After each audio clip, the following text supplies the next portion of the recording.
Aujourd'hui, nouvel invité sur la chaîne, Baptiste, qui va nous expliquer comment, en gros, on fait une musique pour un film ou pour un court-métrage.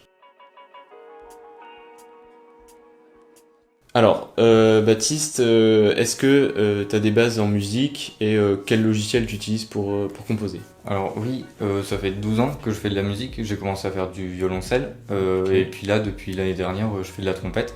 Ok. Et ça fait 5 ans que j'ai commencé à composer. Alors au début, je composais pas forcément pour des courts-métrages, ni avec ce logiciel-là, mais maintenant, c'est vrai que ça fait plusieurs mois que je me suis mis à Cubase, et ça me permet vraiment de composer pour les courts-métrages. D'accord. Voilà. Ok, donc Cubase, logiciel payant, et donc tu composes avec ce clavier. Oui. Qui est... C'est un clavier MIDI, du coup, on le branche à l'ordinateur, Ouais. et ce qui est pratique avec ce genre de clavier, c'est que l'ordinateur, il va associer à chaque touche un son qu'on programme sur l'ordinateur. Donc si on a envie de jouer du violon, on va jouer du violon. Si on a envie de jouer de la batterie, on va jouer de la batterie, même avec un clavier de piano finalement. Ok, d'accord.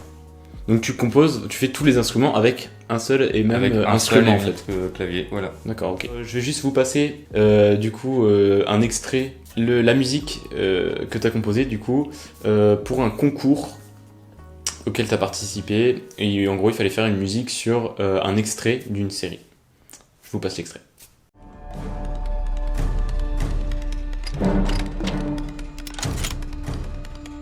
Is that a standard issue? No, it's not.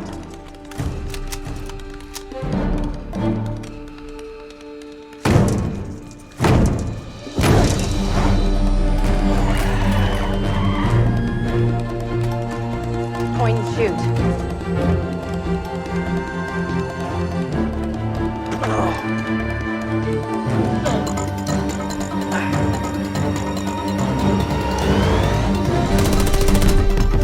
Police ahead. Maintain speed. Sharp left. Down.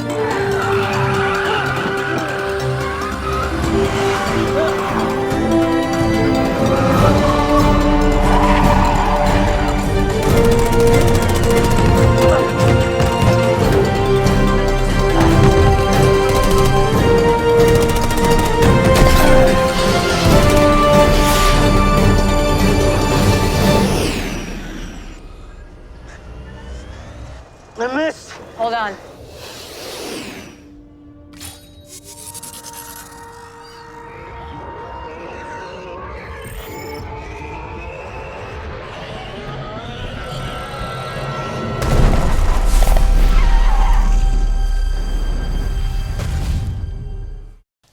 Bon, bah maintenant tu peux nous expliquer un petit peu comment tu fais, donc quelles sont les étapes pour créer cette musique.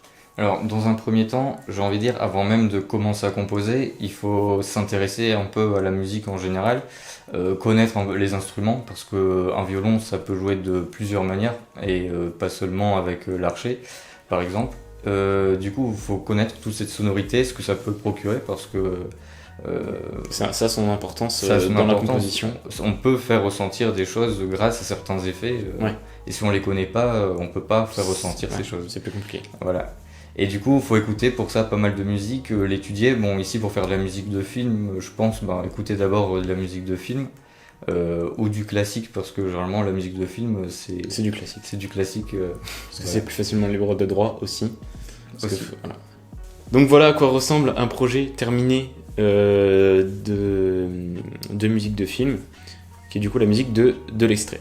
Alors est-ce que tu peux nous expliquer un petit peu l'interface, Oui. juste à quoi correspond ce qu'on voit à l'écran? Alors, tout simplement, chaque instrument est représenté par une piste qu'on a ici. Ouais. Par exemple, ici, on aura les violons, D'accord. ici les violoncelles. Ici, on a même une piste par effet, donc ici, staccato. Donc là, genre, t'as regroupé les cordes ensemble. En fait, tu fais des groupes d'instruments un peu comme un orchestre, quoi. C'est ça. Après, on organise ça vraiment comme on a envie. Là, les couleurs, c'est vraiment pour me repérer. Je sais que les cordes, c'est vert, les percus, ça sera rouge, Ok. par exemple. D'accord. Et là, on a la vidéo que j'ai importée. Ok, Et donc, je peux la lire en même temps que je compose. je vois, d'accord. Ouais. Comme ça, tu peux voir et composer en même temps. Tu vois la de vidéo. manière C'est plus simple. simultanée, voilà. C'est plus simple. Bon, du coup, par quoi tu commences dans le logiciel pour composer ta musique? Est-ce que tu visionnes la vidéo avant? Est-ce que tu t'essaies de... Par quoi tu commences quoi, dans le logiciel quand t'as rien et que t'as la vidéo et que tu dois composer par-dessus? Alors justement, je commence par visionner, oui, en effet, le clip vidéo plusieurs fois. Alors faut savoir qu'au début, du coup, on n'a pas, on a les bruitages, mais pas la musique justement. Donc ça donne un peu ça. Voilà, On a juste les bruitages, c'est assez c'est perturbant. assez pauvre, et du coup, je l'écoute, je le regarde pas mal de fois, même une bonne dizaine de fois. Ouais. Il y a des idées qui arrivent, Mhm. mais je me lance pas vraiment tout de suite dans la composition. J'attends vraiment de ressentir vraiment l'ambiance, tout Ouais. ça, parce qu'il faut pas se lancer n'importe où, n'importe comment, etc. Ouais. Et t'essaies de chercher une mélodie peut-être J'essaye, il y a des mélodies thème, qui viennent, une mélodie, tout ça. ouais. Je vois un peu comment est-ce qu'on va construire ça par rapport à la longueur de l'extrait. Là, par exemple, on a pu voir au début, c'est les thèmes vraiment héroïques, action, et puis à la fin, on a vraiment une autre partie beaucoup plus lente, voilà, avec des nappes sonores. Et donc voilà, ça, c'est vraiment au début qu'on détermine tout ça, parce que Ouais.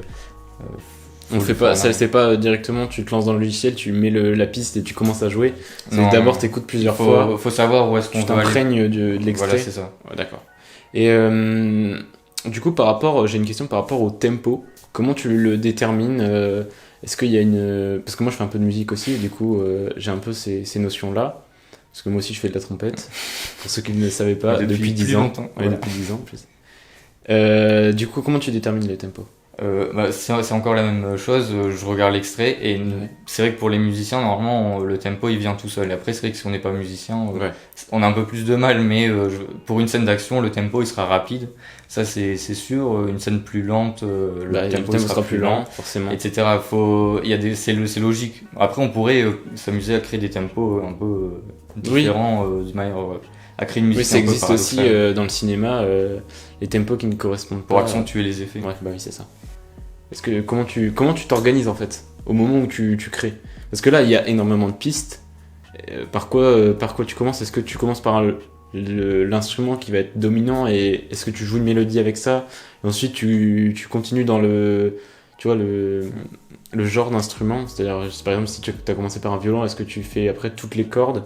Ou est-ce que c'est totalement désorganisé? Et est-ce que tu fais genre tu as commencé par le violon puis tu as envie de mettre tout de suite tu mets une percu, ensuite est-ce que tu mets je sais pas un cuivre, tu vois? Est-ce que Oui, non, je comprends. En fait, ça dépend. Moi, je commence après le tempo dont on parlait tout à l'heure, finalement. Ouais. Je commence par faire les accords, par les déterminer par rapport à par rapport à l'ambiance qu'on a relevée, etc. ouais. Donc Tout au piano au début du coup. tout au piano quasiment. Tu tâtes un peu les. Tu vois, par exemple, ça va pas sonner pareil que ça. Ouais. Alors que donc il faut voir par rapport à ce que tu as envie de procurer. Voilà, pour les musiciens, est-ce qu'on met des altérations ou pas? Est-ce qu'on joue plus en majeur ou en mineur? Et donc après, une fois que j'ai ces accords, Ouais. je vais un peu les répartir en fonction des instruments. Donc je commence par les basses, donc les cordes, Ok. les violoncelles, les Ouais. contrebasses. Est-ce que du coup dans la mélodie t'as genre une mélodie, moi dans mon imaginaire à moi, j'imagine une musique qui est construite comme ça. Je fais toi tu dis que tu commençais par les basses, mais moi je voyais bien une mélodie principale Mhm. faite avec un instrument et ensuite mettre d'autres mélodies derrière.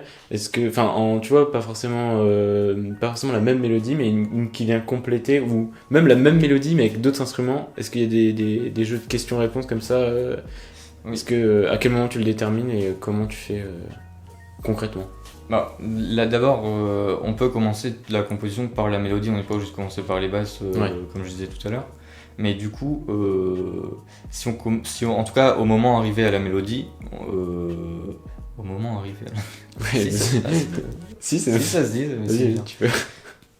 Mais du coup, quand on arrive à la mélodie, généralement, pour construire une bonne mélodie, il faut savoir, faut faire quelque chose de court, Ouais, qui reste dans l'esprit, dans la tête. ouais. Et voilà, généralement, c'est beaucoup de répétitions. Par exemple, ici, au corps, on va avoir...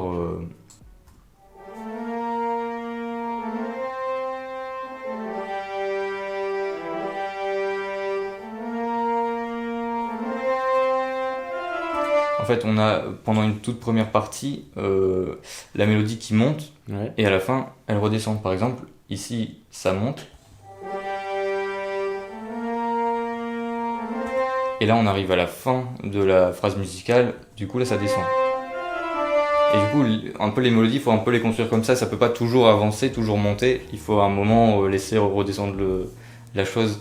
Et du coup, les autres mélodies, enfin les accompagnements qui vont venir à côté, ça va être un petit peu sur le même modèle. On va partir de la mélodie principale et on va construire par rapport à tout ça. Finalement, je disais tout à l'heure, il y a des endroits où on sent qu'il manque certaines choses. Et c'est vrai que dans la mélodie aussi, des fois, il manque certaines choses. Tu peux pas tout exprimer en 3 notes. Oui.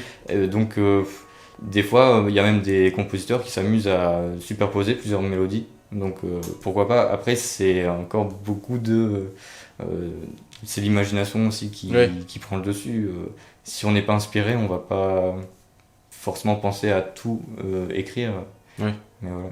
Ok, d'accord. Donc je voulais savoir aussi combien de temps ça te prend pour faire une musique. Par exemple, de cet extrait, combien de temps ça t'a pris et combien ça prend de temps en général Alors cet extrait, j'ai passé toutes mes vacances d'avril, donc 2 semaines. Ouais. Après, il faut savoir, c'est assez variable. Il y a toujours la partie technique où là, on va vraiment recopier chaque note, le faire coller à l'image, vraiment parce que c'est de la musique assistée par ordinateur. Donc, il faut Il y a bien, quand même ouais. il faut la mettre à un certain moment donné sur l'ordinateur. Ouais. Il faut la travailler, il faut ajouter des effets, il faut l'exporter, mixer. Et donc ça prend quand même un temps considérable. Mais après, pour composer, à proprement parler, ça dépend de l'imagination. Si on est inspiré, ça va aller vite. Si on n'est pas inspiré, ça va prendre du temps. D'accord. Et donc, dans les 2 semaines, combien de temps à peu près t'as de préparation, entre guillemets, au moment où tu composes pas encore, ou t'es encore à la phase imagination et... Un jour, je pense. Un jour, ça te C'est pas longtemps, mais faut quand même y passer. Ouais, puis après, derrière, de toute façon, tu continues à le faire de toute façon tout au long de la production, je suppose. Et après, à la fin, on n'est pas obligé de continuer, on peut faire des pauses et là on prend un peu de recul sur l'extrait, on peut réécouter son la musique, tout ça. Et après, comme le montage d'ailleurs. Voilà, c'est ça. Comme le montage. De manière, ça c'est un séquenceur musical, comme au montage on a un séquenceur de rush. C'est ça. Et dernière petite question un peu plus technique, pourquoi ce logiciel est plutôt qu'un gratuit ou plutôt qu'un autre? Alors j'ai essayé des logiciels gratuits. Quand je commençais tout ça, mais tu peux en citer quelques-uns? LMMS par exemple, ça c'est le plus connu. C'est un peu comme c'est plus comme FL Studio. Généralement les gens ils connaissent FL Studio. Ok. Mais voilà, on est assez limité parce que du coup, comme je disais, c'est un séquenceur musical comme les séquenceurs pour le montage. Ouais. Du coup, au montage, on utilise des rushs. Ici, on va utiliser des sons. Les sons, il faut qu'ils sortent de quelque part. Donc, pour ça, il y a des musiciens et des orchestres qui enregistrent ces sons. Et du coup, voilà, c'est assez professionnel. Généralement, il y a des banques de sons qui coûtent assez cher. Bon, il y en a qui sont gratuites aussi. On peut faire du bien avec du gratuit aussi. Mais généralement, c'est assez incompatible avec tous ces petits logiciels gratuits qui sont là juste pour voilà, des petits travaux, tester, des petits projets, voilà, pour tester généralement. Après, c'est vrai que si on a envie de progresser, il faut aussi y mettre le prix. Ouais. Voilà. Et du coup, c'est vrai que ce logiciel, il me permet d'importer, par exemple, ici, j'ai le BBC Symphony Orchestra, donc voilà, un bel orchestre. Et j'ai tous les instruments de l'orchestre. Ce qui est quand même plutôt cool. Ce qui est plutôt bien pour composer parce qu'on n'est pas limité finalement. Et, ça c'est l'orchestre donc, ce qu'on voit là. Ça c'est l'orchestre. Après c'est Spitfire qui développe ça. Eux ils sont arrangés pour vraiment rendre la chose assez ergonomique tout ça. Donc là j'ai les violons 2, les altos, les violoncelles, les contrebasses, les cuivres, les percussions, les corps et là tous les bois. Donc on peut encore, il y a des banques de sons qui sont encore plus développées, donc qui coûtent aussi beaucoup plus cher. Des fois c'est plusieurs milliers d'euros. Ah oui, d'accord. Et mais voilà, il y a des grands compositeurs qui composent des musiques de films qui sortent au cinéma avec rien qu'un orchestre assisté par ordinateur. Ouais. Et donc voilà, Cubase, ça permet vraiment de prendre en compte vraiment tous ces banques de sons sans qu'il y ait de problème, et il gère plutôt pas mal, et du coup, voilà, c'est pour ça que je suis sur Cubase. Ok, d'accord. Et petite question, du coup, les synthés là qu'on a entendu, est-ce qu'ils viennent du coup d'un orchestre, ou est-ce que c'est des sons d'autres banques qui viennent, banques de sons qui viennent du logiciel directement, par exemple? Alors, finalement, les banques de sons, il faut aller les chercher, elles viennent pas toutes seules. Donc elles sont pas directement dans le logiciel? Elles sont pas directement. Il y en a qui sont intégrées, et moi, les synthés que j'utilise, ils sont intégrés dans le logiciel. Maintenant, on pourrait en trouver d'autres, mais ceux-là, ils me convenaient bien. Ils sont bien développés. Maintenant, voilà, les banques de sons, il faut aller les télécharger, les acheter un peu à part et en découvrir. Il y en a qui sont gratuits, j'en utilise beaucoup des gratuits. Et voilà. Combien ça coûte ce logiciel, tout simplement? Il y a plusieurs versions de ce logiciel. Cubase, il y a Cubase Pro qui est vraiment utilisé là par les compositeurs de musique de film au cinéma. Enfin, pas tous, mais des gens comme Hans Zimmer par exemple, lui il utilisait Cubase. Oui. Et lui, voilà, bon, ça coûte plusieurs centaines d'euros. Ouais. Après, il y a des versions un peu plus restreintes. Et du coup, la mienne, c'est Element, donc c'est 90-100 euros. En tout cas, moi, quand je l'ai acheté, c'était comme ça. D'accord. Donc, ce qui est très raisonnable.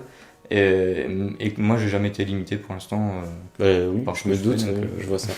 Merci d'avoir regardé cette vidéo jusqu'au bout. J'espère qu'elle a été intéressante pour vous. J'espère qu'elle vous a donné envie de composer. Et je remercie énormément Baptiste pour cette vidéo. Merci à toi de m'avoir invité. De rien. Et je vous dis à la semaine prochaine. Voilà. Ça. Gros format, 2 heures la semaine prochaine.